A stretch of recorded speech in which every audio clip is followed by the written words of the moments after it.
Let's get to the next presenter, that is Dr. Sukriya Nayak. Okay, hello everyone. I bring greetings to each one of you from CMC Vellore Medical College and Hospital, which is situated in Vellore in South India, Tamil Nadu district of.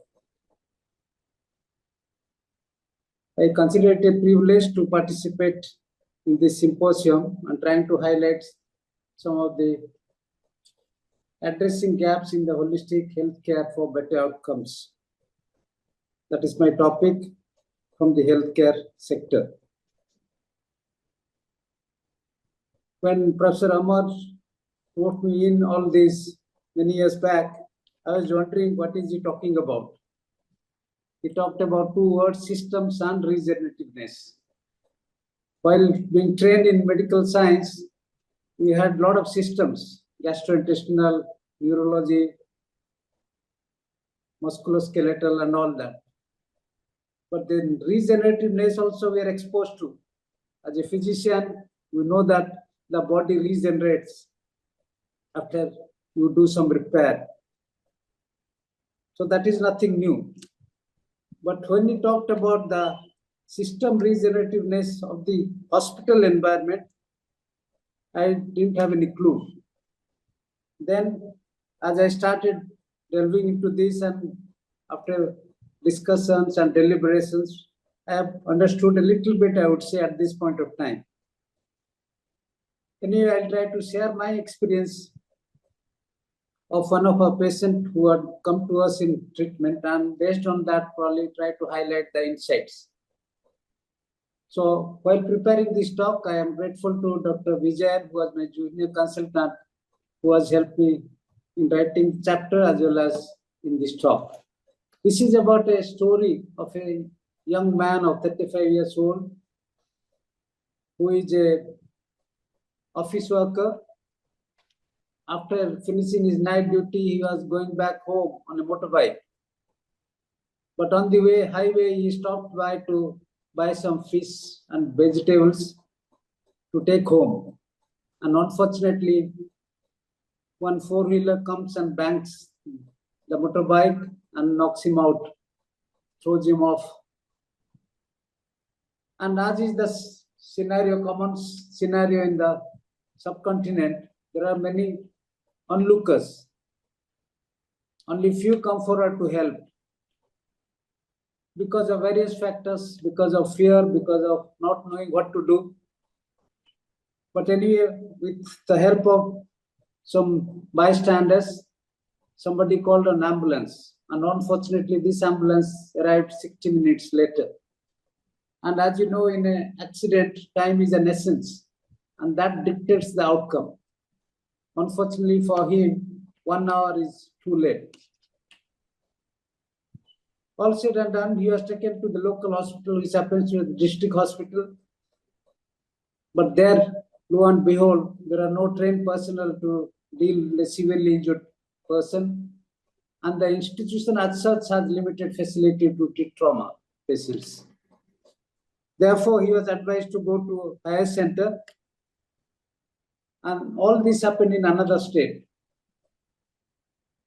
For some reason, after discussion with the family and well-wishers, the family decided to bring him to CMC Vellore, which is almost 1800 kilometers far away.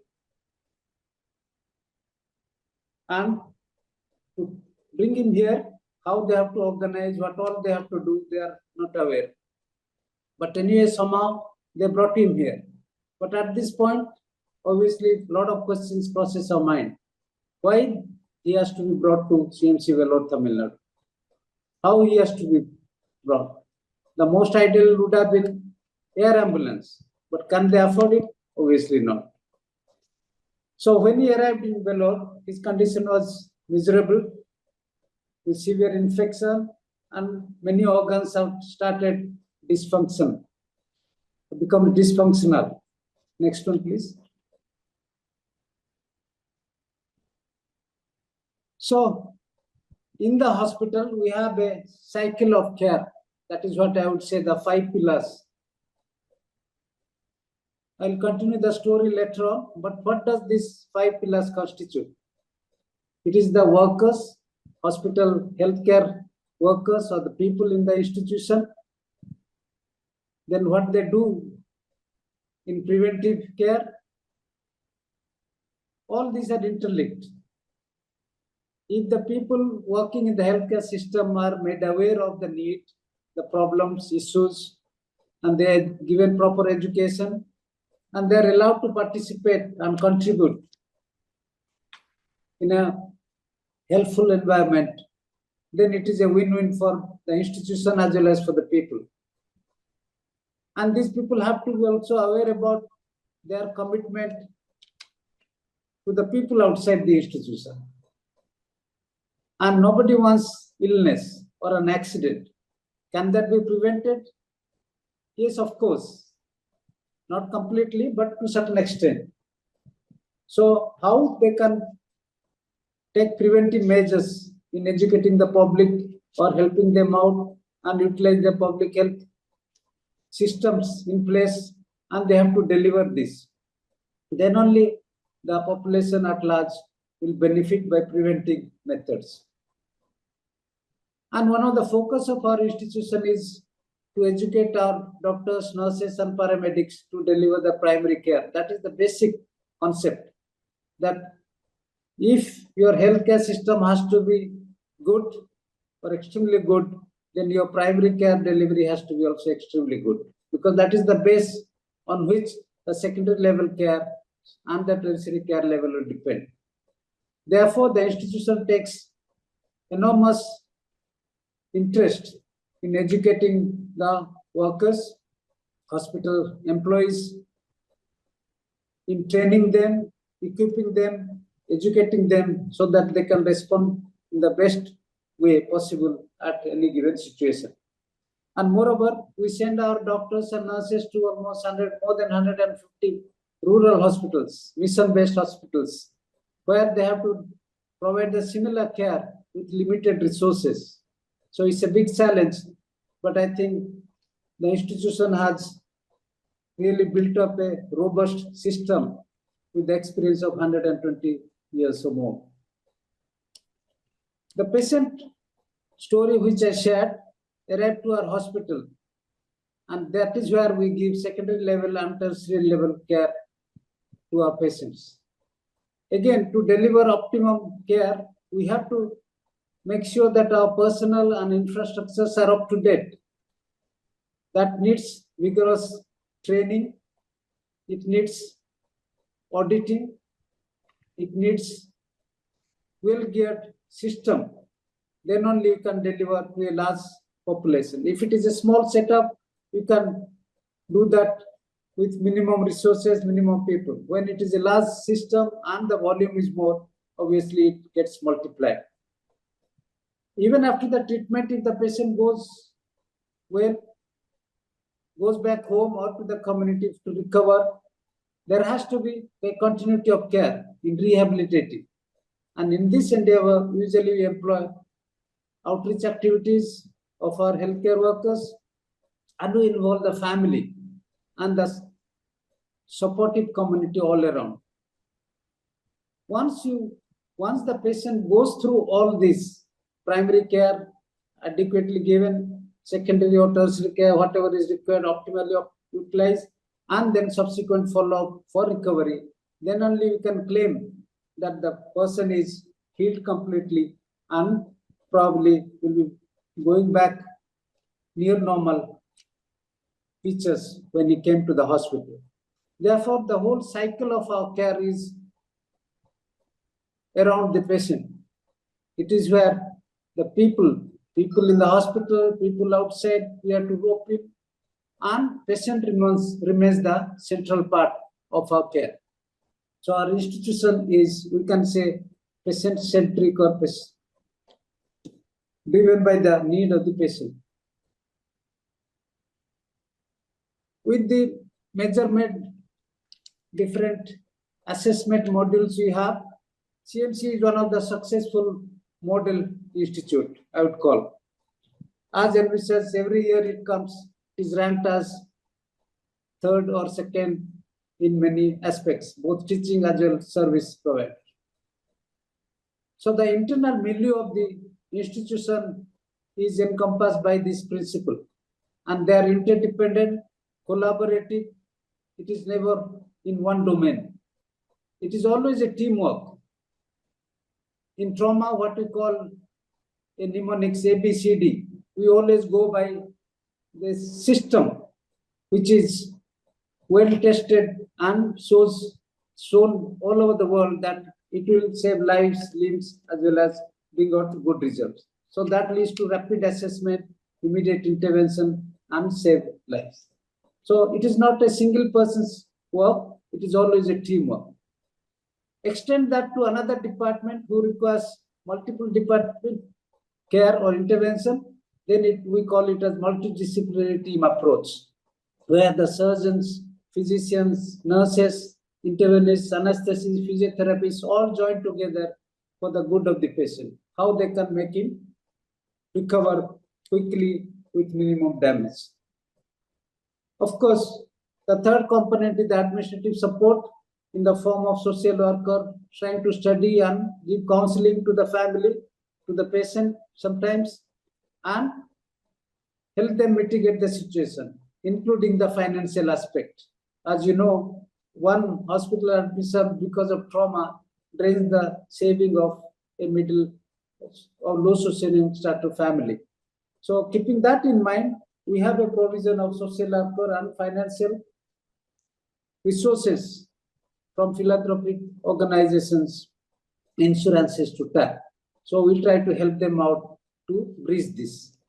And then, of course, in all aspects, whether it is surgical, trauma, medical, or any other branch, what we practice is the standard protocol. It is protocol-driven care, and that is based on evidences. It is not my whim or somebody else's whim or experience. Then to standardize the protocol, we have to revise the system in place every now and then and take corrective measures. Then only we'll be up to date. And as I mentioned, this is multidisciplinary interplaying within the hospital. When this happens, then only you can say you can deliver the best for the patient, and probably the patient benefits the maximum if this can happen. Next one, please.